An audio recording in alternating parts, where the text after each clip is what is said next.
పెనవేసుకున్న యేసయ్యా నిన్ను విడచి ఎంత దూరం వెళ్ళగలనయ్యా నాతో పెనవేసుకున్న యేసయ్యా నిన్ను విడచి ఎంత దూరం వెళ్ళగలనయ్యా ఒక అడుగు కూడా వేయలేనయ్యా అభిషేకముతో బంధించు ఒక అడుగు కూడా వేయలేనయ్యా అభిషేకముతో బంధించు నాతో పెనవేసుకున్న యేసయ్యా నిన్ను విడచి ఎంత దూరం వెళ్ళగలనయ్యా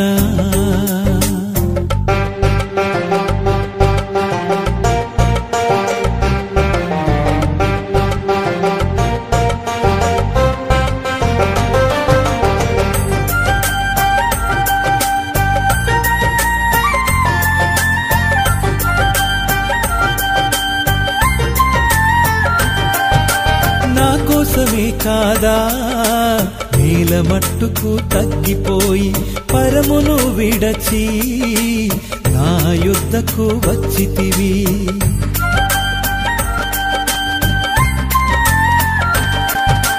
నా కోసమే కాదా నేల మట్టుకు తగ్గిపోయి పరమును విడచి నా యుద్ధకు వచ్చితివి అతి కాంక్షణీయుడైన నీవు నాతో ఉండగా అతి కాంక్షణీయుడైన నీవు నాతో ఉండగా లోకానికి నే వెళ్ళగలనా ఆ పాపాన్ని నే చెయ్యగలనా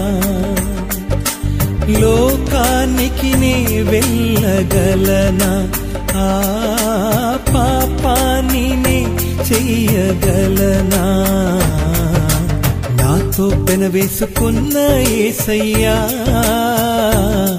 నిన్ను విడచి ఎంత దూరం వెళ్ళగలనయ్యా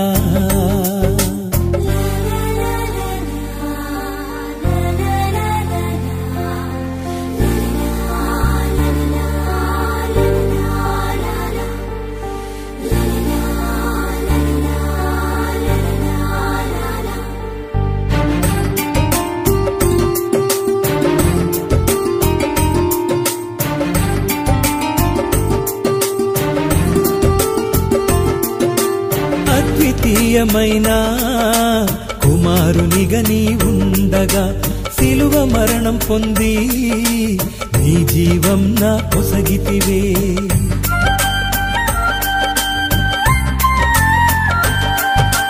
అద్వితీయమైన కుమారునిగా నీ ఉండగా సిలువ మరణం పొంది నీ జీవం నా పొసగితివే త్యాగపూర్వక నీ కార్యములు నా ఎదుట ఉండగా త్యాగపూర్వక నీ కార్యములు నా ఎదుట ఉండగా మనుషుల వైపు ఎలా చూడగలను ఆ లోకం వైపు ఎలా తిరుగగలను మనుషుల వైపు ఎలా చూడగలను ఆ లోకం వైపు ఎలా తిరుగగలను నాతో పెనవేసుకున్న యేసయ్యా నిన్ను విడచి ఎంత దూరం వెళ్ళగలనయ్యా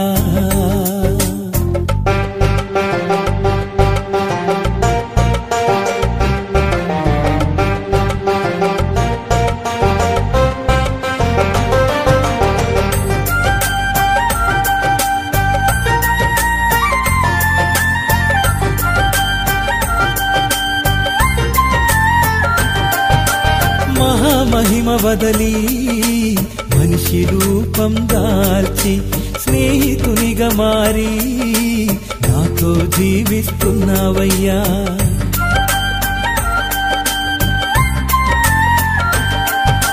మహామహిమ వదలి మనిషి రూపం దాల్చి స్నేహితునిగా మారి నాతో జీవిస్తున్నావయ్యా చెలికానిగా నీవు నాతో ఉండగా చెలికానిగా నీవు నాతో ఉండగా నిన్ను వదలి ఎవరిని ఆశ్రయించను, నిన్ను వదలి జీవించలేను. నిన్ను వదలి ఎవరిని ఆశ్రయించను, నిన్ను వదలి జీవించలేను. నాతో పెనవేసుకున్న యేసయ్యా, నిన్ను విడచి ఎంత దూరం వెళ్ళగలనయ్యా. నాతో పెనవేసుకున్న యేసయ్యా, నిన్ను విడచి ఎంత దూరం వెళ్ళగలనయ్యా.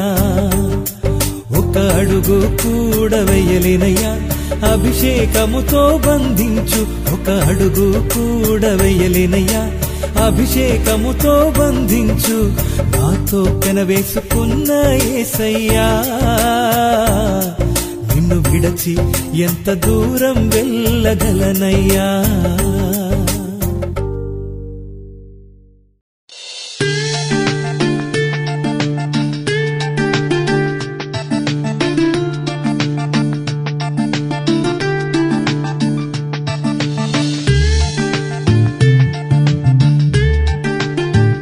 గట్టిగా ఒక హల్లెలూయా చెప్దాం. 1 Chronicles chapter 28 verse 3. మొదటి దినవృత్తాంతం 28వ అధ్యాయం 3వ వచనం. దేవుని మందిరం కట్టాలని దావీదుకు బలమైన కోరిక ఉందన్నమాట. మొదటి దినవృత్తాంతం 29వ అధ్యాయంలో మీరు చూస్తే దావీదు తనకు కలిగిన, బైబిల్లో రాయబడి ఉంది, దేవుని మందిరం మీద ఉన్న మక్కువ చేత, అంటే ప్రేమ చేత. మొదటి దినవృత్తాంతం 29వ అధ్యాయం 3వ వచనం. నా దేవుని మందిరం మీద ఉన్న మక్కువ చేత, ఆశ చేత దేవుని కొరకు ఒక పెద్ద మందిరం కట్టాలని చెప్పి అనుకున్నాడు. దేవుని మీద ఉన్న ప్రేమ చేత తనకంటూ ఉంచుకున్న బంగారాన్ని, వెండిని కానుకగా ఇచ్చాడు. హల్లెలూయా. అది ఎంత కూడా రాయబడి ఉంది. మొదటి దినవృత్తాంతం 29వ అధ్యాయం 4-5 వచనాలు చూడండి. 6,000 మణుగుల ఓఫిరి బంగారమును, వెండిని కానుకగా ఇచ్చాడు. గోల్డ్ను దగ్గర 2 టన్నుల గోల్డ్ను తన కొరకు ఉంచుకున్నాడు, పోగు చేశాడు. అదంతా కానుకగా ఇచ్చేసాడంట. అందరు నా వైపు చూడండి. లాస్ట్లో తన చుట్టూ ఉన్న వాళ్ళు కూడా ప్రేరేపించాడు, తన మంత్రులందరినీ ప్రేరేపించాడు, తన క్యాబినెట్ వాళ్ళందరినీ ప్రేరేపించాడు. మీ గోల్డ్ అంతా ఇవ్వండి, మీ బంగారం అంతా ఇవ్వండి. వాళ్ళు పోగు చేసి, అలాగా పోగు చేసింది ఎంతో అది కూడా బైబిల్లో రాయబడి ఉంది.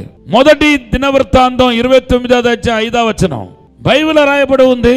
ఆయన ఇతరుల దగ్గర నుండి పోగు చేసిన, మందిరం కోసం పోగు చేసిన బంగారాలు, వెండి కూడా రాయబడి ఉంది.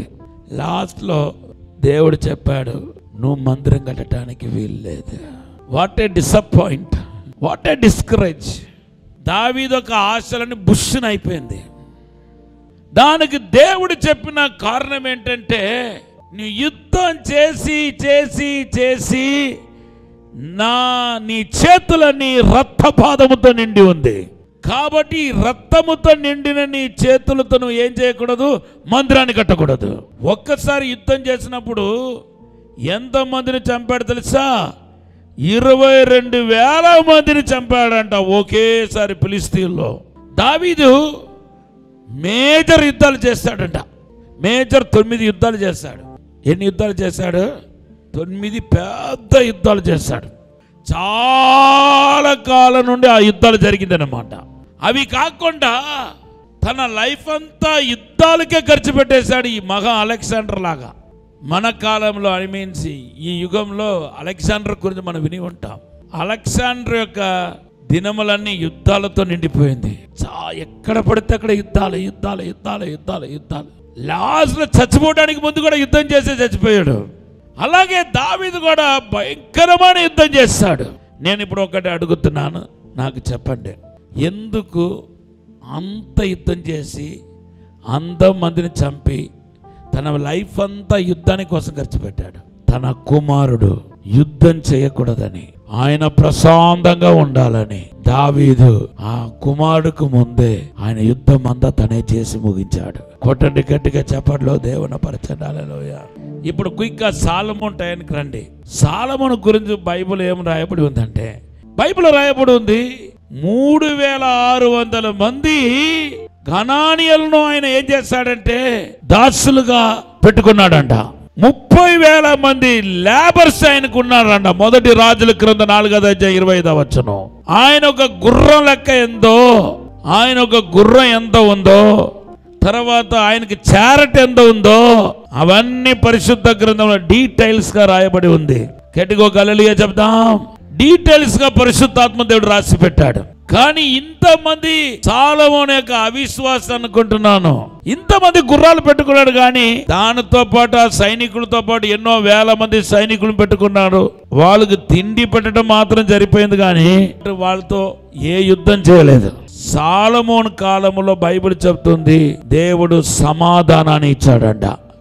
కొట్టండి గట్టిగా చప్పట్లు ధనపరచండి. హల్లెలూయా. 2వ దినవృత్తాంతం 1వ అధ్యాయం 14 చూడండి. బైబిల్ రాయబడి ఉంది, ఇంతమంది గుర్రాలను, ఇంతమంది రథాలను, ఇంతమంది యుద్ధం చేసిన వారిని పెట్టుకున్నాడు. కానీ దానికి దేనికి పని లేకుండా దేవుడు చేశాడు.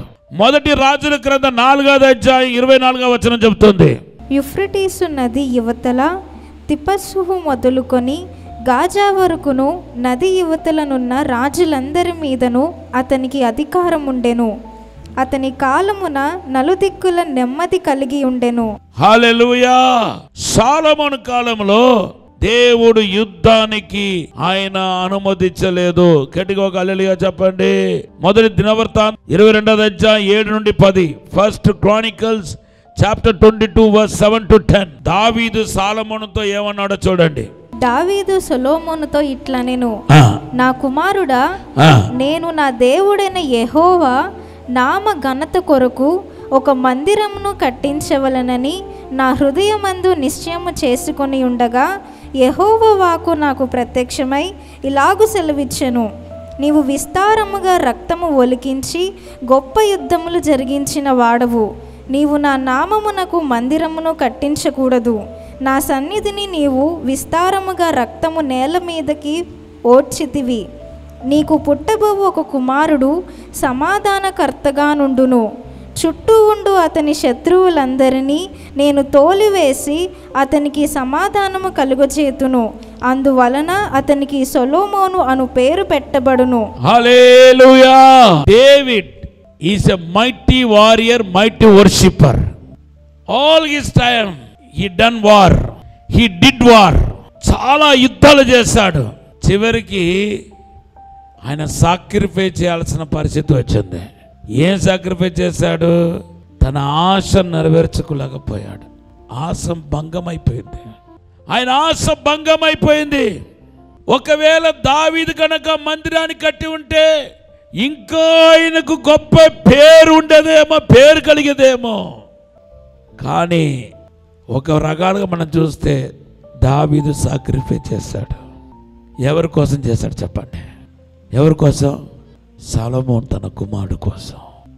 సమాధానంగా ఉండాలని, సంతోషంగా ఉండాలని, తన పరిపాలించే దినాల్లో దేశమంతటా సమాధానం కలగాలనే ఉద్దేశంతో దావీదు సొలొమోనుకు ప్రశాంతతను, ప్లాట్ఫామ్ను కలుగజేశాడు. ఇప్పుడు నేను ఏం చెప్పడానికి వచ్చానో ఇప్పటికే చాలా మందికి వెలిగి ఉంటాయి. మనకు ఒక దావీదు ఉన్నాడు. ఆ దావీదు కుమారుడని పిలువబడ్డాడు. ఆయన పేరు యేసుక్రీస్తు. మనం బాగుండాలని, మన క్షేమంగా ఉండాలని 2000 సంవత్సరాల క్రితమే ఆయన యుద్ధమును చేశాడు. మనకు కావాల్సిన సమస్తాన్ని సమకూర్చాడు. ఇప్పుడు నువ్వు చేసేది ఏమీ లేదు. He make it your way easy. ప్రభు అంటున్నాడు, నా కాడి సులువు.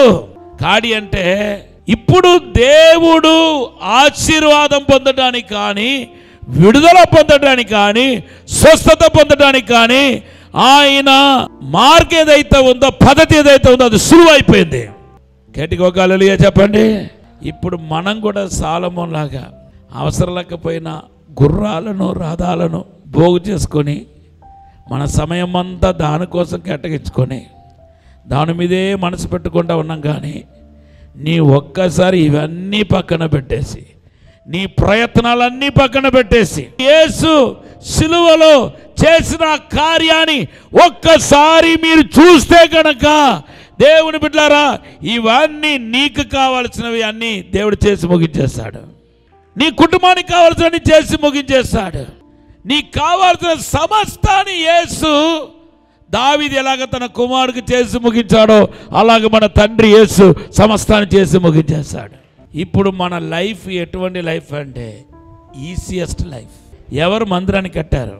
అందమైన పేరు ప్రఖ్యాతి పొందిన మందిరాన్ని కట్టాడు. నయపుణ్యత నిండిన మందిరం కట్టాడు. అంత పెద్ద మందిరం కట్టడానికి గల కారణం ఏంటంటే ఇతర దాని మీద మనసు పెట్టకుండా, లైక్ యుద్ధం అటువంటి దాని మీద మనసు పెట్టకుండా దావీదు ముందుగానే ఏం చేశాడంటే మార్గాన్ని సరళం చేశాడు. యేసు సిలువలో మనకు కావాల్సిన సమస్తాలు చేసి ముగించడానికి గల కారణం ఏంటో తెలుసా? నీవు నీ విషయాలు మర్చిపోయి దేవుని విషయాల గురించి ఆలోచిస్తూ, పర సంబంధమైన వాటి గురించి ఆలోచిస్తూ నువ్వు ముందుకు వెళ్ళాలనే ఉద్దేశంతోనే 2000 సంవత్సరాల క్రితం యేసుక్రీస్తు సిలువలో మన కొరకు సమస్తాన్ని చేసి ముగించేస్తాడు. మన సమయం అంతా దేవుని కోసం ఖర్చు పెట్టాలా? నీ సమయం అంతా దేవుని కోసం ఖర్చు పెట్టాలనే ఉద్దేశంతోనే డాక్టర్ దగ్గరికి వెళ్ళి గంటల తరపడి అక్కడ కూర్చోకుండా నీ కొరకు ఆయన గాయాలు పొంది, నేను పొందిన గాయాల ద్వారా నీకు స్వస్థత కలుగుతుంది అన్నాడు. పాపక్షమాపణ కోసం నువ్వు చందకి వెళ్ళిపోయి, గొర్రెల మేకల చందకి వెళ్ళిపోయి గొర్రెలు మేకలు కొనుక్కొని వచ్చి బలి అర్పించకుండా, నీ సమయం అంతా వృధా చేయకుండా ఉండడానికి కోసం ఆయన ఒకేసారి బలిగా అర్పించబడ్డాడు. బైబిల్లో రాయబడి ఉంది, మన మనస్సంట మనది కాని వాటి మీద పెట్టకూడదంట. చూడండి 2 తిమోతి పత్రిక 2వ అధ్యాయం 3వ వచనం. క్రీస్తు యేసు యొక్క మంచి సైనికుని వలె నాతో కూడా శ్రమను అనుభవించుము. సైనికుడెవడును యుద్ధమునకు పోవునప్పుడు తన్ను దండులో చేర్చుకున్న వాణ్ణి సంతోషపెట్టవలనని ఈ జీవన వ్యాపారములో చిక్కుకొనడు. ఎవరినో సంతోష పెట్టాలని, ఎవరినో దయ పొందుకోవాలని, ఎవరి దగ్గర వారి పేరు తెచ్చుకోవాలని ఈ జీవన వ్యాపారంలో చిక్కుకున్నాడు. గట్టిగా చెప్పండి. ఈరోజు మనం ఎక్కువ సమయం దేవుడికి గడపలేకపోతున్నాం. కారణం ఏంటో తెలుసా? పిల్లలకు ఆస్తులు సంపాదించాలని, తర్వాత మనకు డబ్బు కావాలని, ఇలాగ మన సమయం అంతా ఏం చేస్తున్నామంటే ఈ లోక సంబంధమైన వాటి కోసమే గడుపుతా ఉన్నాం. ప్రార్థనలో దేవుని సన్నిధిలో కూర్చోవడం చాలా తక్కువ ఉంది. దానికి కారణం ఏంటంటే నాకు చాలా బిజీగా ఉన్నానండి. మార్నింగ్ డ్యూటీకి వెళ్తే రాత్రి వస్తున్నాను కానీ అలసిపోతున్నాను. ప్రార్థన చేయలేకపోతున్నాను, ఆరాధన చేయలేకపోతున్నాను, ప్రార్థనలో నేను మనసు పెట్టి చేయలేకపోతున్నాను, బాధపడుతున్నాను. కానీ ఈ సత్యాన్ని మీరు ఒక్కసారి వింటే మీకు అర్థమవుతాయి. నీకు కావాల్సిన సమస్తాన్ని దేవుడు సులువు చేసేసాడు. గట్టిగా ఒక హల్లెలూయా చెప్పండి. నువ్వు నీ సంపాదించిన సులువు. ఇప్పుడు దేవుడిచ్చిన జ్ఞానం ఉంది కాబట్టి సంపాదించిన సులువు. దేవుడు నీలో ఉన్నాడు కాబట్టి పేరు ప్రఖ్యాతి పొందడం సులువు. గట్టిగా ఒక హల్లెలూయా చెప్పండి. ఎందుకు సులువు చేశాడు చెప్పండి. మళ్ళా నేను ఆల్రెడీ చెప్పేశాను.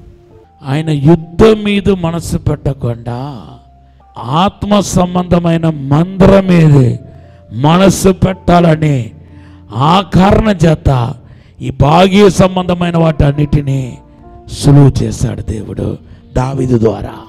ఈరోజు మధ్యాహ్నం ప్రభు మాట్లాడుతున్నాడు. నీ భాగ్య సంబంధమైన సమస్తాన్ని సులువు చేయబోతున్నాను.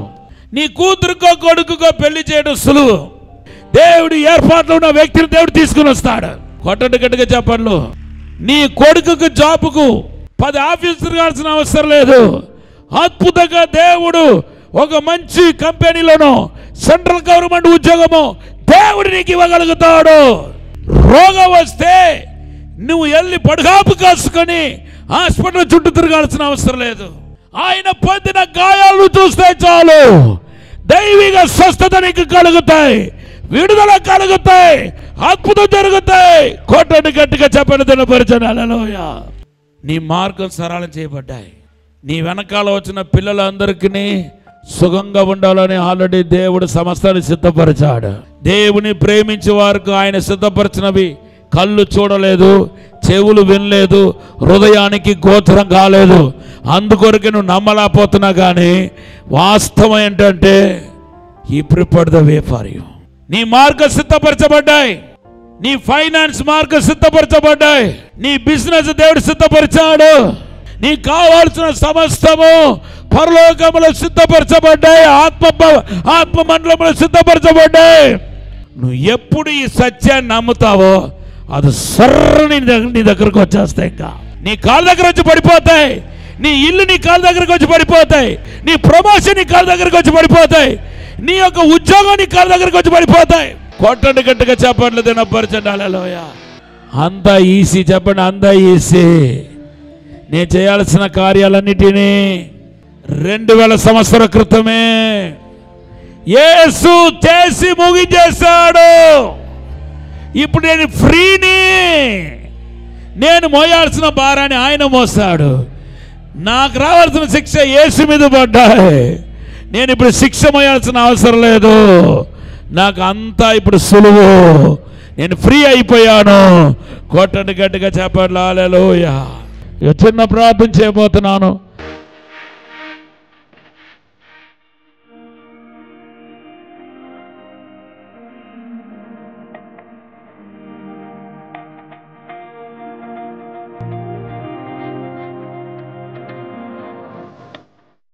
పరిశుద్ధము నమ్మకమైన పరలోక తండ్రి, నీకు వందనాలు, స్తోత్రాలు ప్రభా.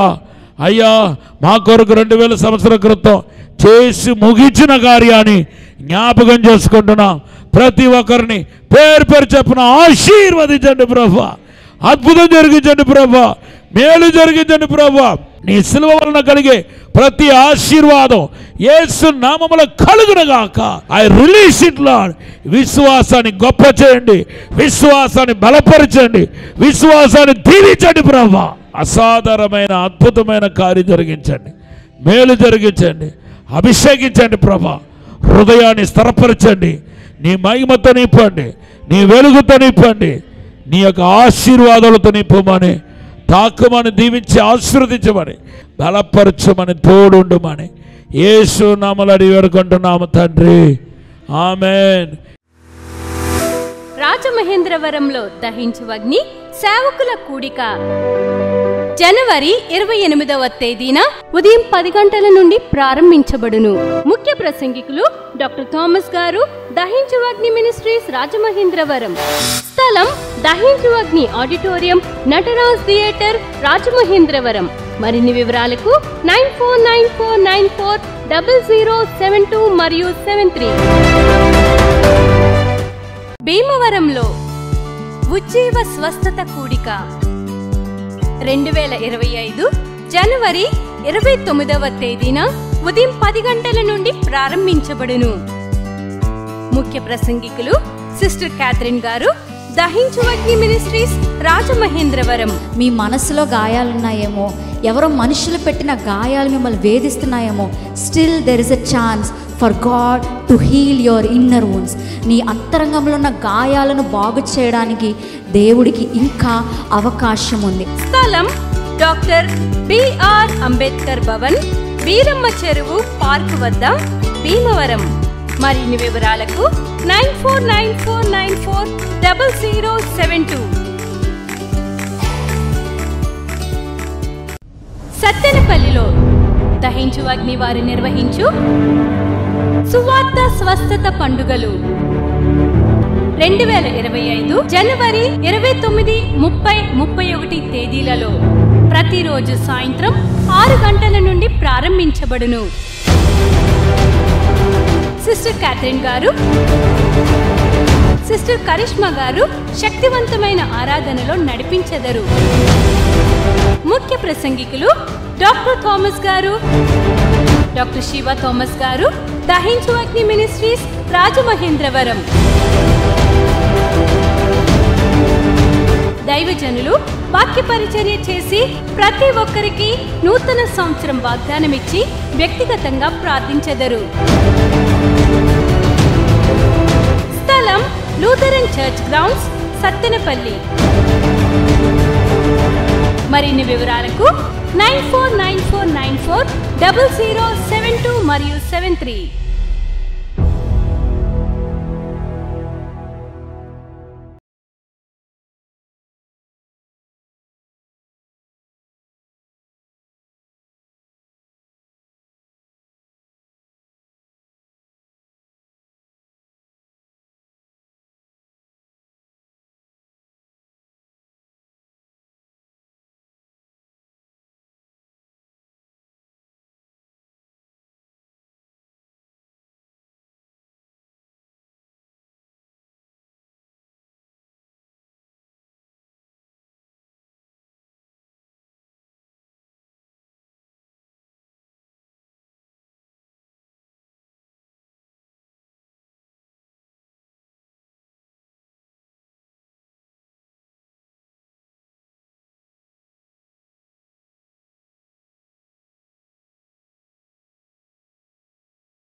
.0072 మరియు 73.